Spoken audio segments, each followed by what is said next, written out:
Balochistan assembly کا اجلاس 1 گھنٹہ 12 منٹ کی تاخیر سے اسپیکر عبدالخالق اچکزئی کی زیر صدارت شروع ہوا۔ اجلاس میں مشترکہ قرارداد نمبر 15 من جانب میر محمد صادق عمرانی، میر محمد عاصم کرد گیلو، میر یونس عزیز زہری، ظفر علی آغا اور فضل قادر مندوخیل ایوان میں پیش کی گئی۔ میر صادق عمرانی نے قرارداد پیش کرتے ہوئے کہا کہ بلوچستان ایک پسماندہ صوبہ ہے اور یہاں پر لوگوں کی اکثریت غریب آبادی پر مشتمل ہے۔ اس صوبے کے لوگ اپنے علاج معالجے کے سلسلے میں کراچی اور ملک کے دیگر شہروں میں سفر کرتے ہیں، لیکن آئے روز قومی شاہراہیں بلاک ہونے کے باعث سفر کرنے کے لیے لوگ مجبوری میں جہاز کے ذریعے اپنے مریضوں کو کراچی لے جاتے ہیں۔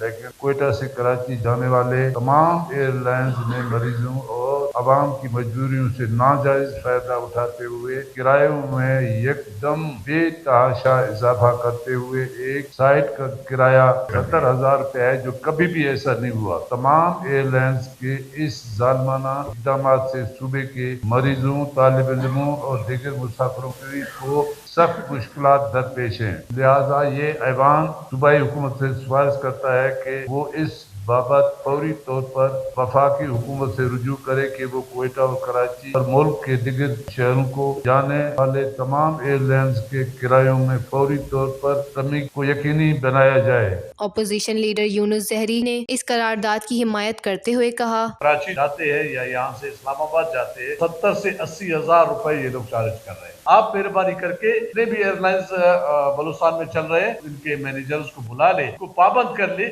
یہ کیا دھندا شروع کیا انہوں نے کہ جب ایک دن 15,000 ہے، 20,000، پھر اچانک آپ 80,000 تک۔ کل کسی نے کہا کہ میں نے 80,000 میں ٹکٹ لے لیا۔ ڈاکٹر عبد المالک بلوچ، میر رحمت صالح بلوچ، میر ظہور بلیدی اور نور محمد ڈمر نے بھی اس قرارداد کی حمایت کی، جس کے بعد میر صادق عمرانی کی پیش کردہ مشترکہ قرارداد نمبر 15 ایوان میں منظور کر لی گئی۔ وش نیوز، کوئٹہ، بلوچستان۔